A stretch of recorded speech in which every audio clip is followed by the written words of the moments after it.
Good afternoon sir, I am Mehul दानी from fintech business. Sir आपका tagline बहुत अच्छा है, सब संभव है। तो आईपीओ के सेगमेंट में क्या क्या संभव होने वाला है? एंकर बिडिंग में क्या संभव होगा, और उसके बाद वाले 3 दिनों में आपका फुल सब्सक्रिप्शन कभी संभव होगा?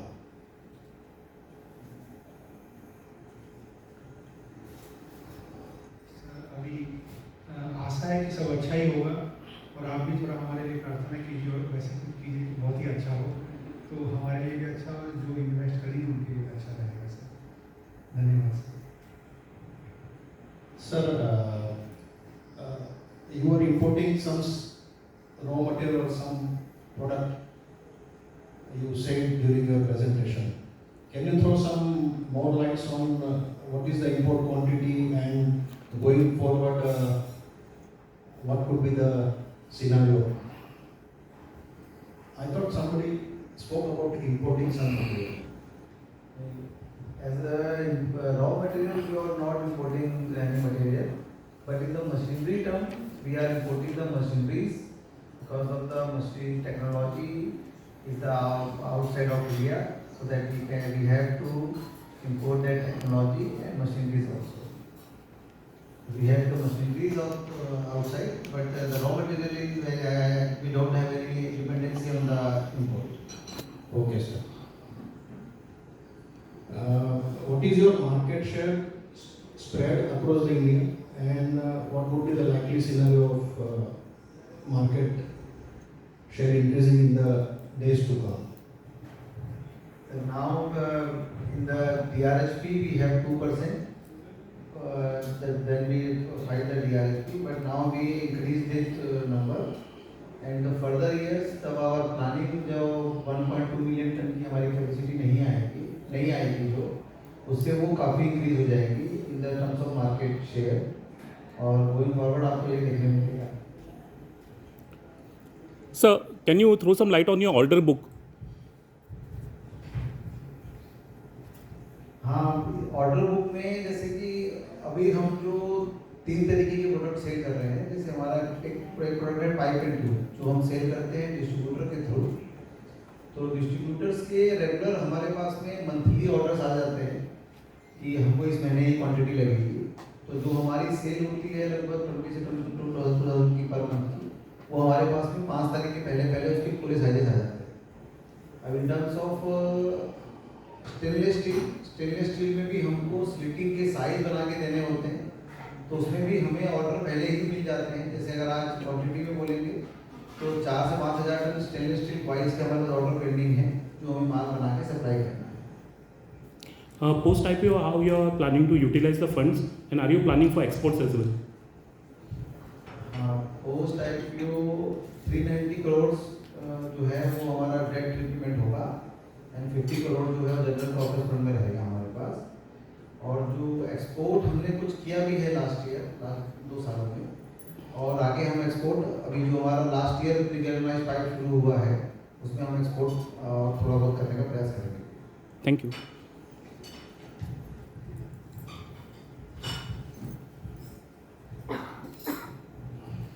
Good afternoon, I'm Gitanjali Kedia from SP Tools and Investment Advisors. आपका प्रॉफिट आफ्टर टैक्स आधा हो गया है FY25 में। लास्ट ईयर 24 में 82 करोड़ था, अभी वो 41 करोड़ है। क्या रीजन है इसके आगे होने की? हाँ, इसका जैसे 9 मंथ्स की जो हमारा जो लास्ट ईयर रहा, उसमें हमने हमारे सारे नए प्रोडक्ट्स को डेवलप किया और चालू किया। जैसे कि जो हम अभी प्री गैल्वेनाइज्ड पाइप का प्रोडक्शन हमने 60,000 टन से 1 लाख टन चालू किया, वो लास्ट ईयर नवंबर में हमारा चालू हुआ। स्टेनलेस स्टील कॉइल्स जो हमने चालू किया 60,000 टन कैपेसिटी, वो भी हमारा लास्ट ईयर नवंबर में चालू हुआ।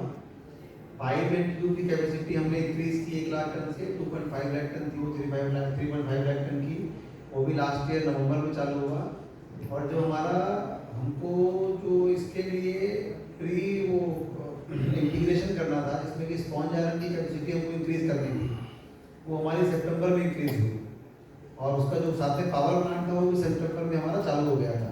तो हैवी कैपिटलाइजेशन हमारा जो है वो लास्ट ईयर हुआ, तो उस कारण, और हमने जो प्लांट चालू किया नवंबर में, उसकी रॉ मटेरियल की फैसिलिटी हमने पहले चालू कर दी, और ये रैंप अप होते और थोड़ा सा लास्ट क्वार्टर में ही हमारा प्रोडक्शन पूरा फुल फ्लैश आ पाया।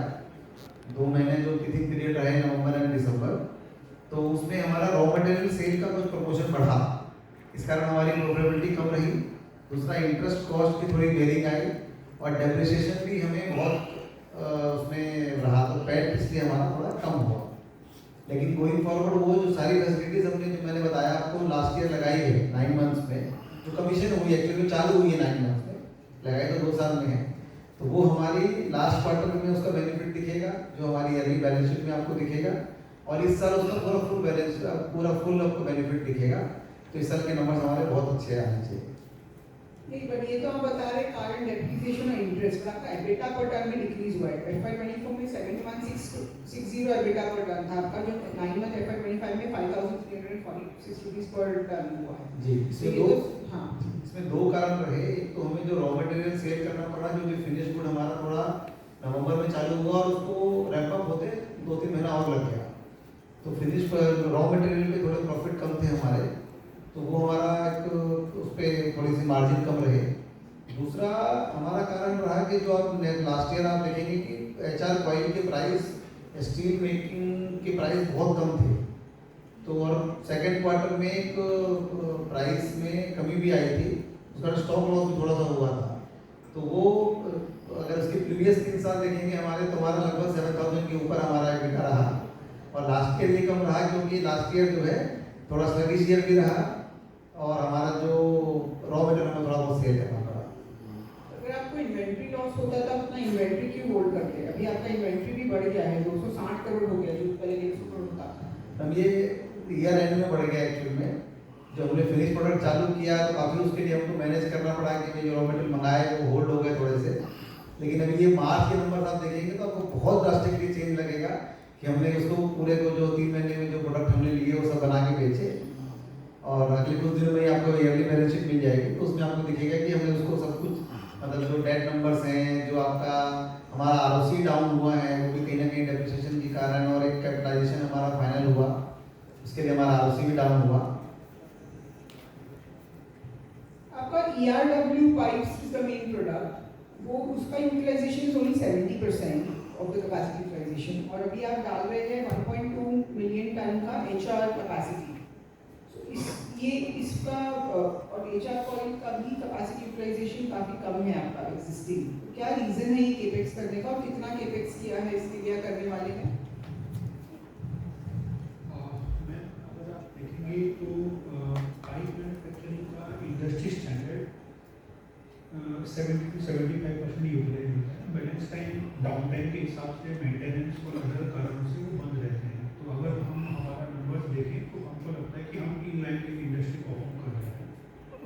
आपका जो सेकंड क्वेश्चन था performance in terms of HR coil, basically हम लोग का HR कॉइल का कोई परसेंटेज ऑफ मैन्युफैक्चरिंग का जो इंस्टॉल कैपेसिटी है उसका एफिशिएंसी को तो लेना देना कि बैक टू बैक हमारा वो मटेरियल हम लोग पाइप बनाने के लिए यूज करते हैं, तो हम पाइप का ही मैन्युफैक्चरिंग का कैपेसिटी यूटिलाइजेशन को ऑप्टिमाइज करने का प्रयास कर रहे हैं। कितना केपेक्स है इसके लिए? 1.2 मिलियन टन HR कॉइल की फैसिलिटी डाल रहे हैं। That is the work under progress currently. We have not disclosed that number as of date because there is a lot of work to be done for that. But 1.2 million ton will be coming in phase manner. That is being given in the data RFP also. Major machinery जो उसका है 1.2 million का rolling mill और land acquisition both have been completed now. We are awaiting certain approvals from the government to start the construction work. Upon receipt of it, we will start the construction work. तो जो आपका capital work in progress 79 crore का, क्या उसमें included है land cost और machinery? तो आपको अभी एडिशनली और कुछ इनकर नहीं करना है इसके लिए? इसमें तो लैंड और मशीनरी आया है, rest there are lot of cost to be incurred. There are other auxiliary machinery जैसे forward integration, backward integration का and lot of civil infrastructure cost to be incurred. तो वो अभी cost आएगा, जिसका नंबर्स या उसका स्पेसिफिक साइड में आपको बाद में दे पाऊंगा क्योंकि वो अभी फ्रीज हुआ नहीं है। तो वो उसको फंड कैसे करेंगे आप?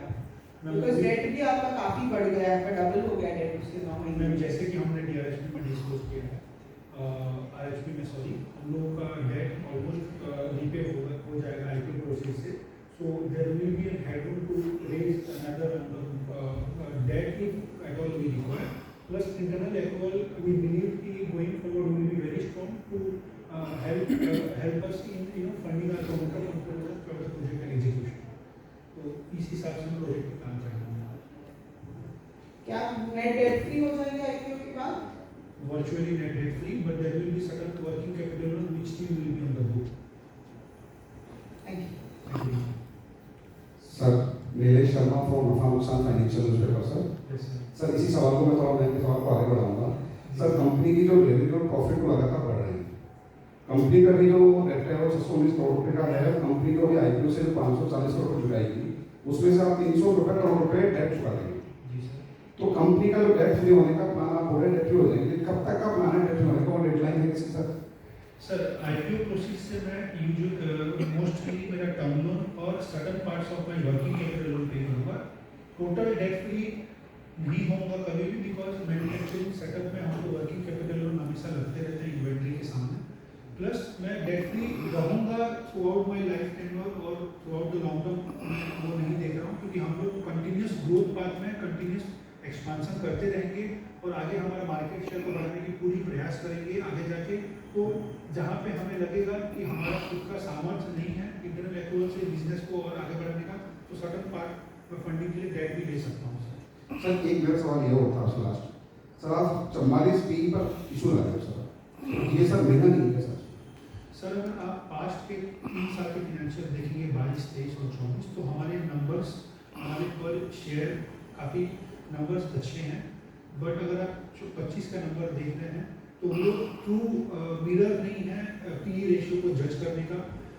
पहली बात. दूसरी बात है कि हम अभी के नंबर से ज़्यादा हमारी कंपनी का जो फ्यूचर ग्रोथ प्रोस्पेक्ट है और जो हम ब्लूप्रिंट दे रहे हैं ग्रोथ का, जो आरएसपी में भी डिस्क्लोज 1.2 मिलियन का हम लोग कैपेसिटी एक्सपांशन कर रहे हैं. हमारा अभी नवंबर 2024 में हम लोग का 60,000 टन का stainless steel, 1 lakh ton approximately galvanizing pipe का और 1 लाख एडिशनल ERW पाइप का कैपेसिटी बढ़ा है. तो अगर आप ग्रोथ रनवे को देखेंगे तो मैं स्टिल बोलूँगा कि valuation wise we are fair to the investor. ठीक sir, thank you. Thank you.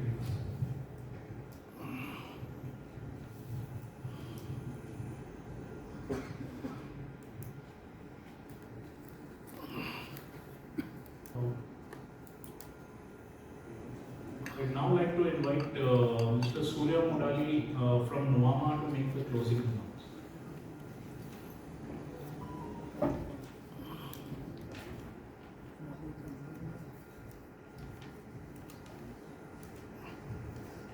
Thank you. I think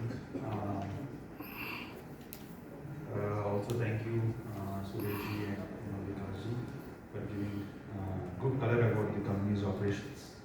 And we can surely say that an integrated manufacturing setup in the steel value chain is something which every company is targeting to have, because that is what will give you control over the entire production value chain. And also having a diversified product portfolio at the end of the day will give you some sort of presence across the value chain, and also an emphasis into the value-added products is where all the industry players are going for. So that's where this company is also headed to, and I think good luck to the company in this IPO journey. Now, on behalf of the merchant bankers and the management team of Sangha Steel, I would like to thank each one of you for taking the time to be here with us today. Through the presentation, the management team has taken us to the inspiring journey of Sangha Steel, a company that has contributed immensely to India's manufacturing and infrastructure growth. With its manufacturing excellence, distribution network, and high quality management, Sangha Steel pursues to bring innovative and high quality products to the Indian market. The journey so far has been impressive, and the trajectory ahead looks even more promising. Sangha Steel is surely on the path to reach even greater milestones, and this is testament to the hard work, dedication, and vision of the entire team. This IPO is only a small milestone in an ongoing journey of consistent growth and value creation. Congratulations to everyone involved in this journey, and kudos to the entire team for this growth story. It has been our pleasure to work with the entire management here, who have been the force behind the phenomenal growth of the company. At this important juncture, when the company seeks to tap the capital markets through an IPO, I request your participation and support. I would like to just give a brief recap of the IPO here. The IPO is opening on Wednesday, June 25th and closing on Friday, June 27th, with the anchor scheduled for Tuesday, June 24th. The price band of the issue is INR or rupees per share 77 to 82 with an issue size of 540 crores. Its breakup is as follows. It consists of a fresh issue of approximately 440 crores and an OFS of approximately 100 crores. I once again thank you all on behalf of the management team and the merchant bankers for taking out your precious time to attend this meet and seek your support to make this issue a successful one by participating in the successful work